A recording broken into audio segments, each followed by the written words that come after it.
Hello everyone. So today we will start Newton's laws of motion. Newton's laws of motion. So తెలుగులో దీన్ని Newton గమన నియమాలు.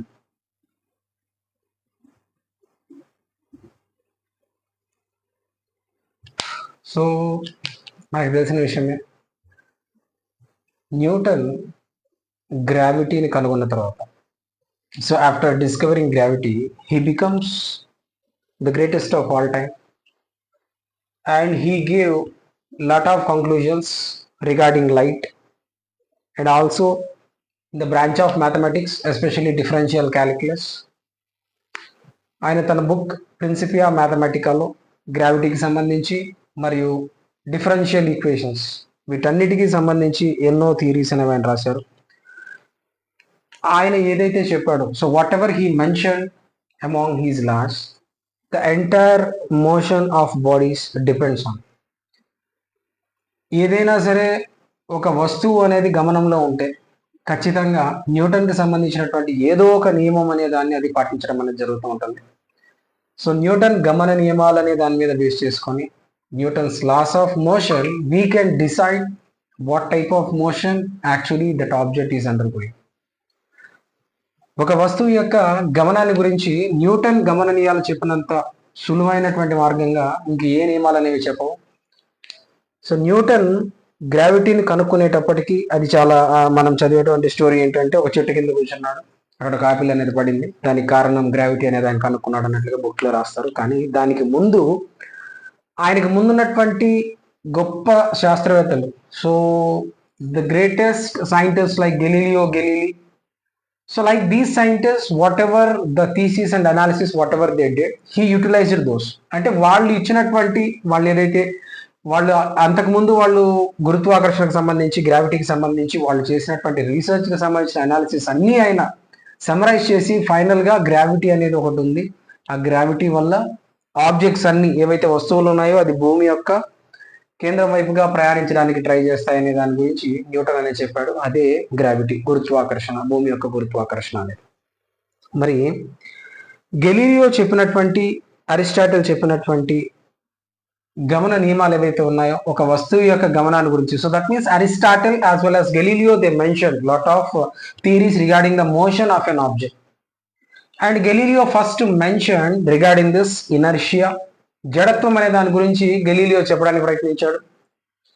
కొంతవరకు ఆయన చెప్పాడు కూడా. ఆయన ఎక్కడైతే మిస్ అయ్యాడో, ఏ పాయింట్లు అయితే ఆయన చెప్పలేకపోయాడో, ఎక్కడైతే ఫెయిల్ అయ్యాడో వాటన్నిటిని రెక్టిఫై చేస్తూ న్యూటన్ తన నియమాలు, అంటే న్యూటన్ తన లాస్ ని స్పెసిఫై చేశాడు అనమాట. సో ముఖ్యంగా Newton specified 3 laws. First law, second law and third law. So Newton చెప్పినటువంటి గమన నియమాలు 3. న్యూటన్ మొదటి నియమం, న్యూటన్ రెండవ నియమం, న్యూటన్ మూడవ నియమం. So what exactly the first law specifies? First law దీన్ని ఏమంటారు అంటే లా ఆఫ్ ఇనర్షియా అని కూడా అంటారు. న్యూటన్ మొదటి నియమాన్ని జడత్వానికి సంబంధించినటువంటి నియమం లేదా జడత్వ నియమం అని కూడా అంటారు. జడత్వం అంటే ఏంటి? సో ఇనర్షియా, సో దాన్ని మనం తెలుగులో జడత్వము,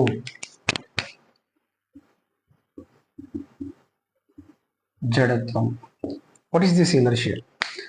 So first law clearly specifies that unless and until an external force acts on an object will remain in the state of rest or will continue in its uniform motion. ఏదైనా ఒక వస్తువుపై బాహ్యంగా ఏదైనా సరే ఒక బలం పనిచేయనంత వరకు నిశ్చల స్థితిలో ఉన్నటువంటి వస్తువు నిశ్చల స్థితిలోనే ఉంటుంది. లేదు, రుజుమార్గంలో సమవడితో వెళ్తున్నటువంటి వస్తువు అలానే సమవడితోనే వెళ్తుంది. సో దీన్ని ఏమంటారు అంటే న్యూటన్ మొదటి నియమం, law of inertia or Newton's first law. Unless and until an external force acts on an object remains at the state of rest or will continue its uniform motion. So ఇక్కడ మనం జడత్వము inertia అనేటువంటి ఒక word వాడాము. ఇక్కడ inertia అనే word వాడిన తర్వాత ఇక్కడ మనం గుర్తుంచుకోవాల్సిన విషయం ఏంటంటే జడత్వం దేని మీద డిపెండ్ అవుతుంది అంటే దేని మీద ఆధారపడి ఉంటుంది అంటే ద్రవ్యరాశి మీద ఆధారపడి ఉంటుంది. So inertia depends on mass. Very very important bit. Inertia depends on mass. So if an object is having more mass, more the mass, more inertia. Less the mass, less inertia. అంటే ఒక వస్తువు యొక్క జడత్వం అనేది దాని యొక్క ద్రవ్యరాశి మీద ఆధారపడి ఉంటుంది. ద్రవ్యరాశి ఎక్కువైంది అనుకోండి జడత్వం ఎక్కువ ఉంటుంది. ద్రవ్యరాశి తక్కువ అనుకోండి జడత్వం తక్కువ ఉంటుంది. ఫర్ ఎగ్జాంపుల్ ఒక పెద్ద బండరాయి ఉంది అనుకోండి, big rock and small stone, ఒక చిన్న రాయి ఉంది అనుకోండి. ఒక పెద్ద బండరాయి ఒక చిన్న రాయి ఉంది అనుకోండి. దీనిని కదల్చడం సులభం, దీన్ని కదల్చాలంటే కష్టం. So we can easily move the small stone because it is having less mass, so that it's inertia is also less. అంటే మనల్ని కూడా అడగొచ్చు అనమాట, ఒక 100 kg ఉన్నటువంటి ఒక ధాన్యపు బస్తా, అలాగే 1 kg ఉన్నటువంటి ధాన్యం బస్తా, వీటి రెండిట్లో దేనికి ఎక్కువ జడత్వం ఉంటుంది అంటే ద్రవ్యరాశి దేనికైతే ఎక్కువ ఉంటుందో దానికి ఎక్కువ జడత్వం అనేది ఉంటుంది. ఓకేనా? సో ఇది కూడా ఒక ఇంపార్టెంట్ బిట్. సో జడత్వం దేని మీద ఆధారపడి ఉంటుంది? జడత్వము అనేది ద్రవ్యరాశి మీద ఆధారపడి ఉంటుంది. ఓకే. సో తర్వాత what are the categories of inertias we have are else types of inertias? Inertia basically of 3 different categories: inertia of rest, inertia of motion, and inertia of direction. So Nischala జడత్వం, Gamana జడత్వం, Disha జడత్వం. So జడత్వం ముఖ్యంగా 3 రకాలు: నిశ్చల జడత్వం, గమన జడత్వం, దిశా జడత్వం. నిశ్చల జడత్వం అంటే ఒక వస్తువు అనేది ఏదైనా ఒక ప్రదేశంలో నిశ్చల స్థితిలో ఉందనుకోండి, దాని మీద ఎలాంటి బలం పనిచేయనప్పుడు దానికి ఉన్నటువంటి జడత్వమే నిశ్చల జడత్వం. ఏదైనా ఒక వస్తువు గమనంలో ఉన్నప్పుడు దానికి గల జడత్వాన్ని ఏమంటారంటే గమన జడత్వం అంటారు.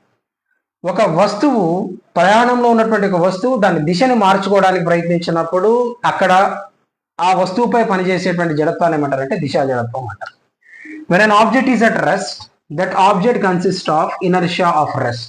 When an object is in motion, and that inertia which is possessed by that object is called inertia of motion. Because of the directional change of an object which is in motion, that inertia possessed by that time is considered as inertia of direction. ఇవి చాలా important.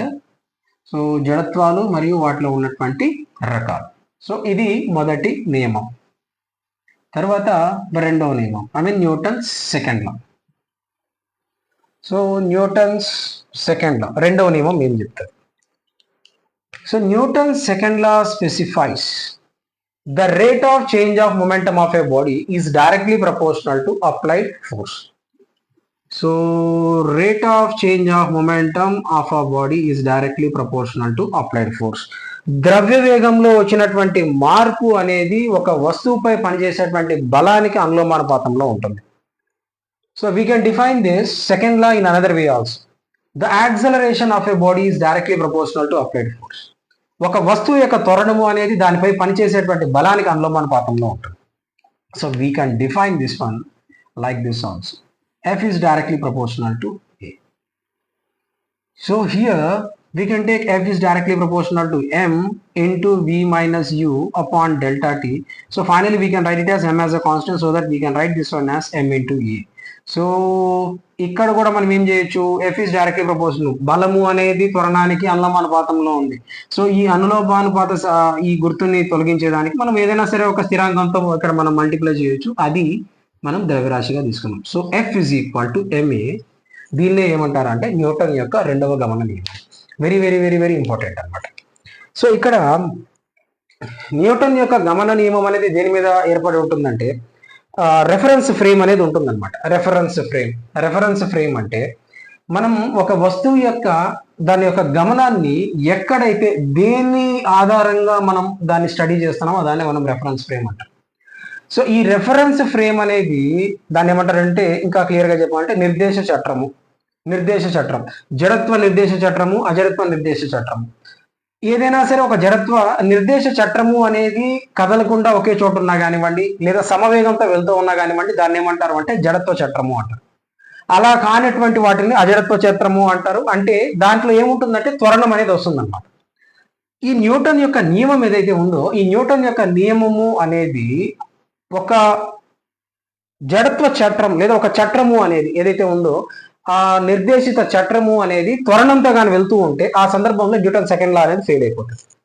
If an object is in non inertial frame, on that occasion Newton second law will fail. So ఇప్పుడు Newton చెప్పినటువంటి ఈ నియమాన్ని, ఈ లాని మనం correct అని prove చేయడం కోసంగా ఇక్కడ ఒక కొత్త ఫోర్స్ ని ఇంట్రడ్యూస్ చేస్తారు. దాన్ని ఏమంటారంటే సూడో ఫోర్స్ అంటారు. సూడో ఫోర్స్ ఆర్ఎస్ దీన్నే ఫాల్స్ ఫోర్స్ అని కూడా అంటారు. ఇదొక అబద్ధంతో కూడినటువంటి బలం. నిజంగా ఈ బలం అనేది ఉండదు. కానీ ఇక్కడ న్యూటన్ రెండవ గమన నియమము అనే దాన్ని నిజము అని నిరూపించడం కోసంగా మనం సూడో ఫోర్స్ అనేటువంటి ఒక ఫోర్స్ ని ఇక్కడ ఇంట్రడ్యూస్ చేస్తా ఉన్నాం. సో ఇప్పుడు జనరల్గా ఏదైనా సరే ఒక ఆబ్జెక్ట్ యొక్క మోషన్ అంటే ఒక వస్తువు యొక్క గమనాన్ని నిర్దేశించడానికి లేదా ఒక గమనాన్ని గురించి స్టడీ చేయడం కోసంగా మనకు ఒక అబ్జర్వర్, ఎవరో ఒకరు పర్యవేక్షకుడు అనేది ఉండాలన్నమాట. ఒకవేళ ఆ పర్యవేక్షకుడు కూడా వస్తువుతో పాటుగా చలనంలో కానీ ఉంటే ఆ సందర్భంలో దాన్ని ఏమంటారు అంటే అజడత్వ నిర్దేశ చట్రము అంటారు. సో అలాంటి కేసెస్ లో న్యూటన్ రెండో గమన నియమం ఫెయిల్ అయిపోతుంది. దాన్ని కరెక్ట్ అని ప్రూవ్ చేయడం కోసంగా సూడో ఫోర్స్ అనేటువంటి ఒక ఫోర్స్ ని ఇక్కడ ఇంట్రడ్యూస్ చేయడం అనేది జరిగింది. సో దీని గురించి మనం ఫర్దర్ గా కూడా డిస్కస్ చేద్దాం. రైట్. సో ఇది న్యూటన్ రెండవ గమన నియమం, F = ma. సో ఇది కూడా చాలా చాలా చాలా ఇంపార్టెంట్. దీని మీద మనకి రకరకాలైనటువంటి న్యూమరికల్ క్వశ్చన్స్ అనేవి వస్తాయి. నెక్స్ట్ మూడో నియమం. So for every action there will be an equal and opposite reaction. So మొత్తం మీద ఈ విశ్వంలో ఏదైనా సరే ఒక బలానికి సమానమైనటువంటి బలం దానికి వ్యతిరేక దిశలో ఎప్పుడు పనిచేస్తూనే ఉంటుంది అనమాట. అంటే ఒకే ఒక బలాన్ని మనం ఎప్పుడు ఎక్స్పీరియన్స్ చేయాలి.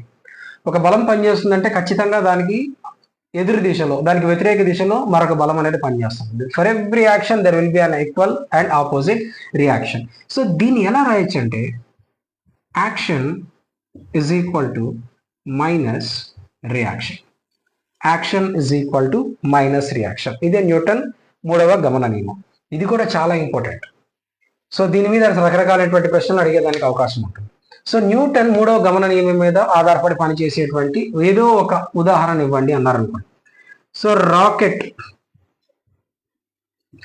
రాకెట్ అనేది న్యూటన్ మూడవ గమన నియమం మీద ఆధారపడి పనిచేస్తూ ఉంటుంది. సో ఇప్పుడు మనం ఏం రాసాం ఇందాక, F = సో dp/dt అని రాసాం. F dp/dt or ΔP/ΔT. అంటే ద్రవ్యవేగంలో వచ్చినటువంటి మార్పునే మనం బలము అని అన్నాం. ఇప్పుడు దీన్ని ఎలా రాయొచ్చు అంటే F d/dt of m × v. d/dt of m × v. So దీన్ని ఎలా రాసుకోవచ్చు అంటే m × dv/dt plus v × dm/dt. ఇలా మనం రాసేదానికి అవకాశం ఉందన్నమాట. అంటే దీని అర్థం ఏంటంటే ఒక రాకెట్ అనేది పైకి వెళ్ళేటప్పుడు మనం కానీ గమనించామంటే సో దాంట్లో వి హావ్ డిఫరెంట్ సెక్షన్స్ అనేవి ఉంటాయి అనమాట. Section 1 separated, section 2 ignited, section 2 separated, section 3 ignited. ఇలా మనకి అక్కడ అనౌన్స్మెంట్స్ అనేవి వస్తూ ఉంటాయి. అంటే ఏంటి దాని అర్థం? ఎప్పుడైతే సో మొదటగా బయలుదేరేటప్పుడు రాకెట్ అనేది పూర్తి complete weight of the rocket will, ఆ రాకెట్ యొక్క కంప్లీట్ వెయిట్ అనేది ఉంటుంది. So when it is in motion, what is going to be happen? Certainly the weight is going to decrease.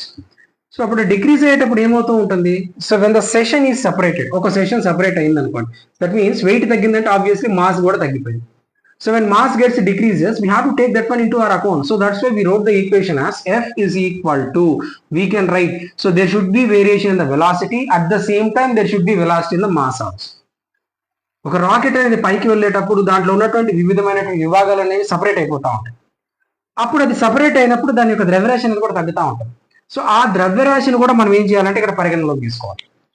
వేగంలో వచ్చినటువంటి మార్పు, ద్రవ్యరాశిలో వచ్చినటువంటి మార్పు, వీటన్నిటిని మనం కానీ తీసుకుంటే ఆ రాకెట్ యొక్క గమనాన్ని మనం పూర్తిగా చర్చించవచ్చు అనమాట.